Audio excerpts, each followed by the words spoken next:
Good morning, everybody, and welcome to this morning's Skype Up session.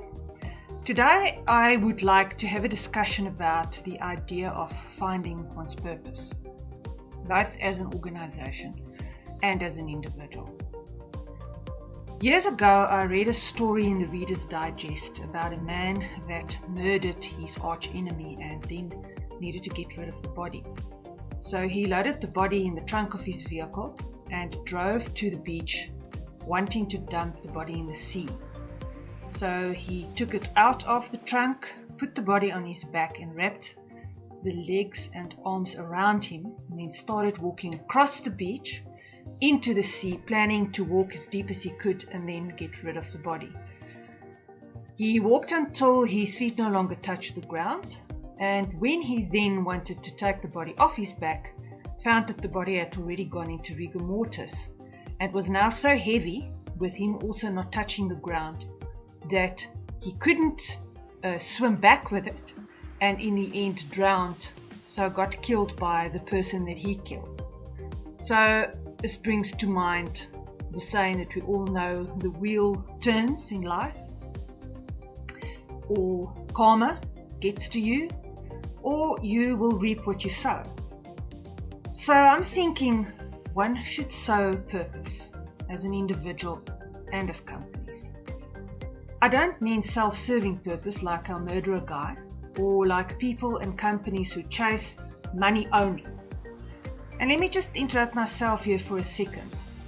Making money, making profit in itself is not a bad thing at all. In fact, without profit, we cannot sustain our purpose. We become dependent on handouts, donations, grants, and that may dry up in a time like this.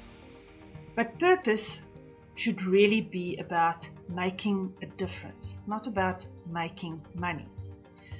Maybe it's tough to think about purpose in a time of crisis. I recently saw a quote on LinkedIn from Jack Ma, the founder of Alibaba.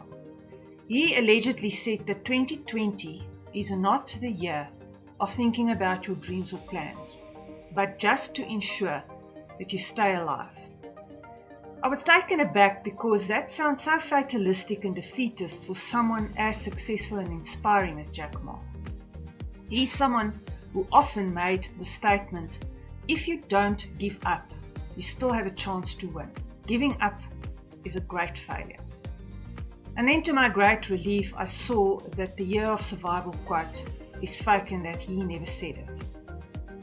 Yet I'm finding that lots of companies are now so wrapped up in survival mode that they're not looking beyond the current reality. Like the man in my story at the start, who didn't think any further than getting rid of his immediate challenge, the body on his back. Letting this crisis go to waste would be a travesty. That same Jack Ma says, never give up. Today is hard, tomorrow will be worse, but the day after tomorrow will be sunshine. And I want to add to that, only if you don't let this crisis go to waste. Now is an amazing opportunity to reset, to find your why as a person and for your company. We work with companies to help them translate purpose into strategy. We find that it only ever works out if they are honest and authentic about their purpose. Those that say we are here to make this or that difference, but are actually only concerned about short-term gains, are certainly not purpose-driven. And we have seen some of those crash and burn. Those that want to leave the world a better place find ways to move forward.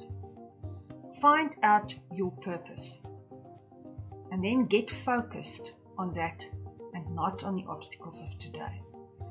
An off-road motorcyclist once told me that when he wants to get to the top of a hill and there are rocks and water streams and other obstacles on the way, he just keeps his eye on the target. He tells himself, I'm gonna get to the top, instead of I might fall on the way.